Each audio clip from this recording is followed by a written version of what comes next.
leave you guys to it. You've got a 15-minute chat. Thanks. All right. Thank Thanks. you. Where Okay. are you, Pedro? I'm Brazil. I'm All from right. Brazil. My wife Yeah, is Carioca.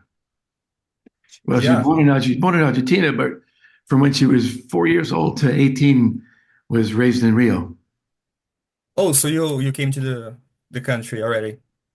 many times. Yeah, yeah. It's a wonderful. I love Rio. I'm not from Rio. I'm from Goiânia. That is near the capital. I know where it is. Uh, Yeah, Yeah, and but I love Rio. Rio is fantastic. So, firstly, thank you so much for having me. I'm Thank Pedro you. Lima. I'm a film critic for Keith Loves Movies. And today I'm so honored to interview both of you about Gaucho Gaucho. So, firstly, I want to ask you, the film has been on a long journey since it premiered on Sundance.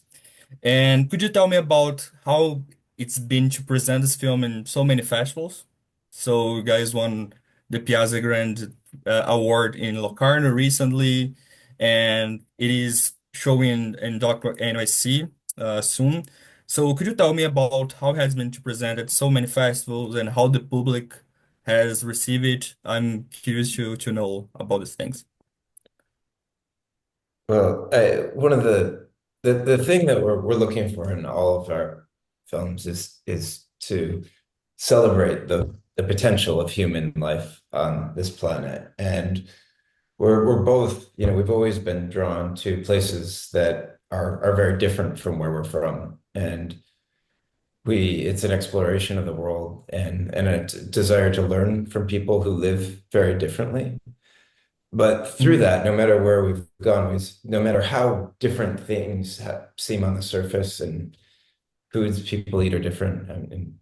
We've filmed with truffle hunters and race car drivers and now gauchos and the way of life on the surface is so different, but the humanity is the same wherever we go. And what we've come to be, not, I wouldn't say realize, but what's become certain to us is just that human beings are connected by the same desires, the same emotions. And it's amazing to bring this film to so many different places. It premiered at Sundance and and then we brought it to Locarno. We just screened it in Morelia, Mexico, and Stockholm Film Festival. And people are moved by these stories no matter where we go. And I think that's the beauty of cinema is that it transcends language barriers, it transcends cultural barriers, and it brings people together. And in this celebration of what makes us human. I just was just going to add too. The film was just shown in the film festival in Sao Paulo as well last week. Yeah, it's true. Yeah. Yeah. And Uh, also, Gaucho Gaucho is a very visual experience, and both of you are also like the cinematographers in this work. How was the process to find this film identity, like the visual identity? And also, I would like to like specifically ask you, Michael, how has your work as a visual artist influenced your work as a filmmaker, and especially in Gaucho Gaucho that has a lot of uh like gorgeous shots. All there are a lot of shots that could be like a framing in the wall of like gorgeous. Well, we both spend like so much time in these communities before we even decide to pick the camera up. We spend weeks just trying to wait for the world to speak to us, to tell us how it wants to be filmed. Mhm. And in the case of Gaucho Gaucho, there was a timeless sense to this place. The place was really textural. Um, it was, it had all these, it was dry. It was harsh, but at the same time, the landscapes were really beautiful and wide and we decided to depict emotion in a very unique way, which we hadn't done before. We decided to put you on a horse. We wanted you to feel the joy of what that was like, and that was not easy. I mean, we found the only camera car in Argentina. It was a Polaris, that was Mm. trucked 25 hours across the country from Buenos Aires to the Salta region.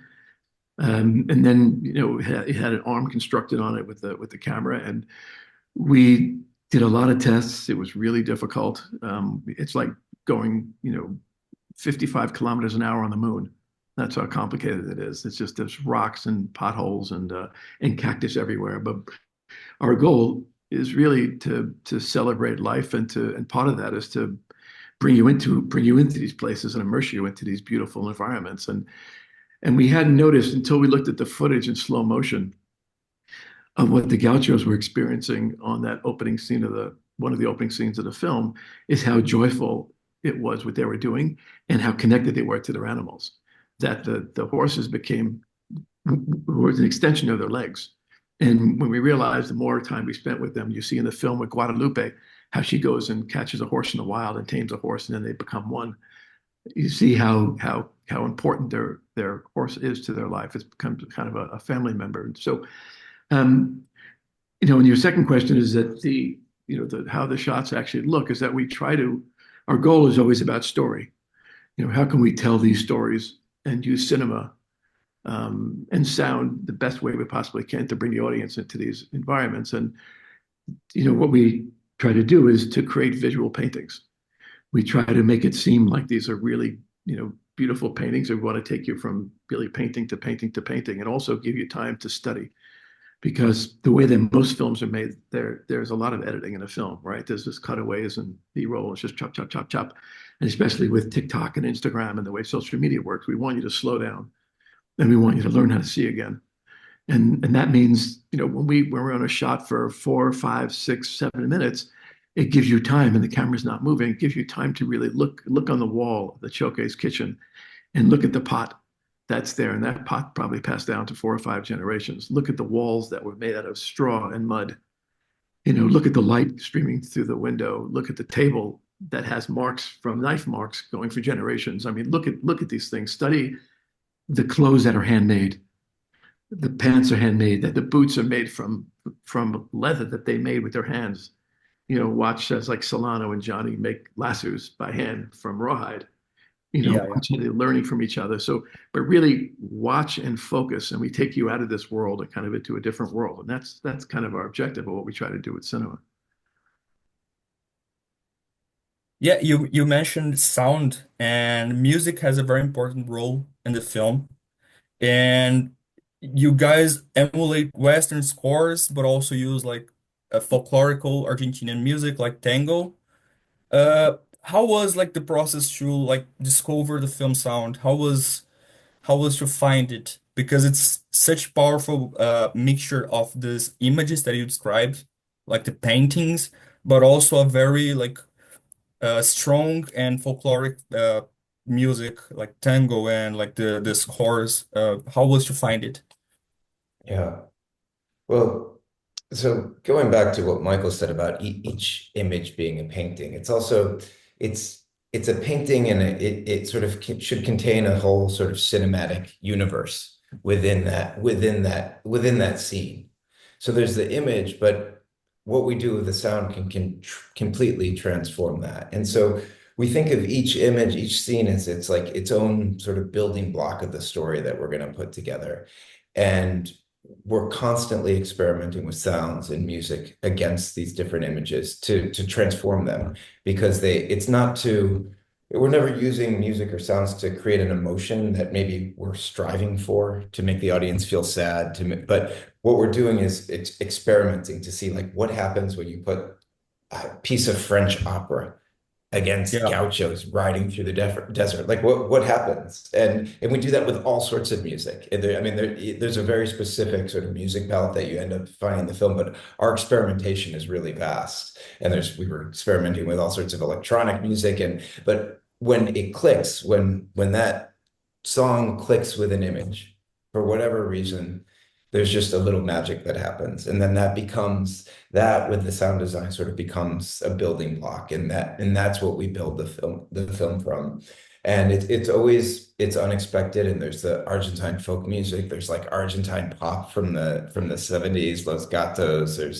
Yeah, it's a There's wonderful French sound. opera and it's never an intellectual process where we come up with ideas for music and think that this needs to be in the story. It's just experimentation to see like where the magic is, and that's also a reflection of just how we're filming. We're never entering into these worlds, into these communities with an idea for what we think the story is. We're just waiting for it to tell us what the story is, and then try and do our best. Our work is to reflect that through cinema.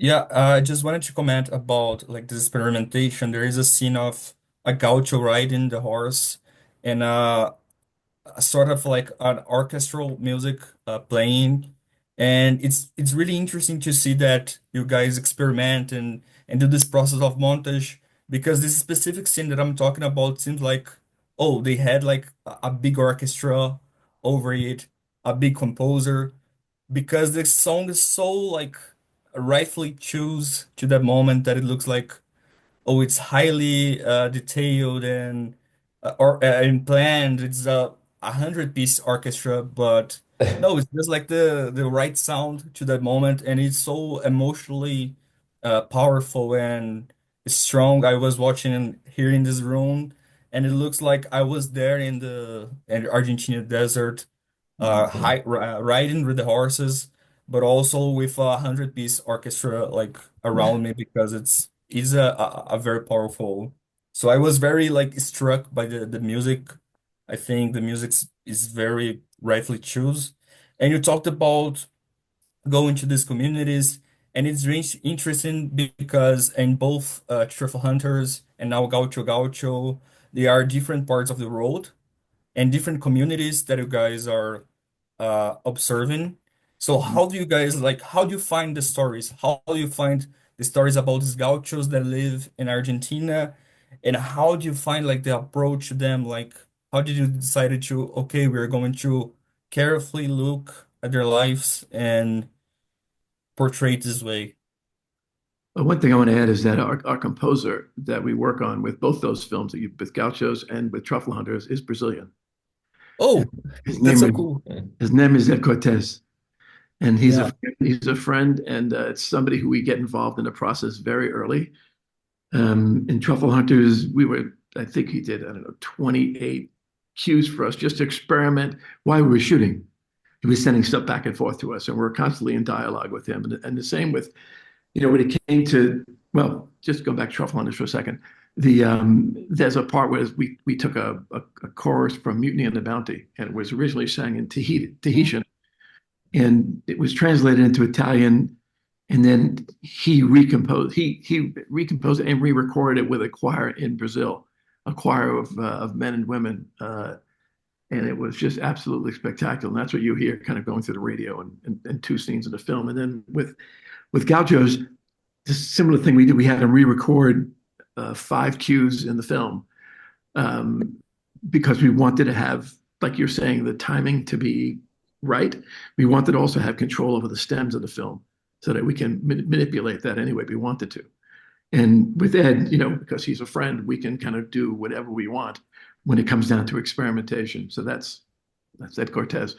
And the second part of your question, how we find this community, is that we've both been spending a lot of time in South America for the last, I don't know, 20 to 25 years. Gregory's been down there working on a lot of different films in his career, dealing with the environment and communities down in Latin America. And my wife Cecilia is Argentine, and I started to travel to Argentina in 1993. 1994, and I was going back ever since, and that's how I came across the community of Gaucho. But Gregory and I have been talking about this project for years and years, and because it's we never know, we never go into a film with a story. We just have a good hunch, and the Gaucho community seemed to us not only visually beautiful, but story-wise, there's a mythology to the Gauchos, much like the American cowboy, that we wanted to explore. And we didn't know what we'd come up with. We had no idea, but we wanted to find a community that was Gaucho Gaucho, and that's a community that's really, because there are Gauchos in Brazil, as you know, right? But in Yeah. Gaucho Gauchos in Argentina, they use the expression, it means you're really truly a Gaucho, is that you don't just dress like one, you stick to the traditions. You Yeah, have you're your truly crowd. a gaucho. Exactly. And that's what you'd understand, but most audience don't understand that that's what that means. And it was very hard to find that, to find a community that had their own animals, that were still making their own clothing, singing the songs, sticking to the spirituality. And we found that in Northwest Argentina. But it took us quite a while to find that community.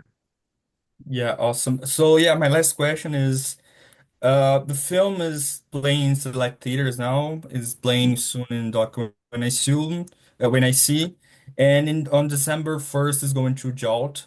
Could you Mhm. tell me just a little bit how different it is to like premiere this film on a new platform that is JOLT, that is handling so much new releases of docs? How is this experience going for you?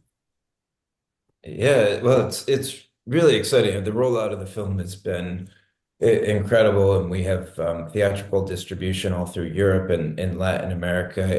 And Jolt, we've also been playing in theaters, and now it's going to go on Jolt. And Jolt is really exciting because the idea behind it is that it's a way of reaching audiences beyond the typical independent film art house audience. And so, they have a way of getting the film to communities that might never see a film like this, but that would love a film like this. And, we want this film to be seen widely throughout Latin America. We want it to be seen by Gaucho communities throughout South America and Central America. And we want it to be seen throughout, all the people who love horses and nature and even like the ideas, people that are into the American West, I think would really connect to this story because there's so many similarities between Gaucho culture and the idea, at least, of cowboy culture in the United States. So it's an exciting opportunity to be working with Joel, and they're doing something revolutionary, and we're happy to be a part of it. Yeah, it's great. So thank you so much, Michael and Gregory, for talking to me. It was an honor. Absolutely love the film. Great. It's Thank you. an impressive visual and sound experience. And so yeah, for anyone watching, watch Gaucho Gaucho on Doc when I see. It's playing on the 16th and 18th of November, but also on JOLT on December 1st.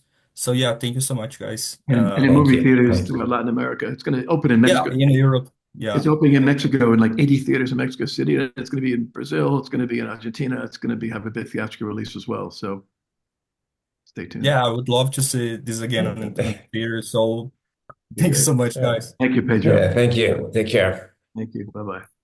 Bye.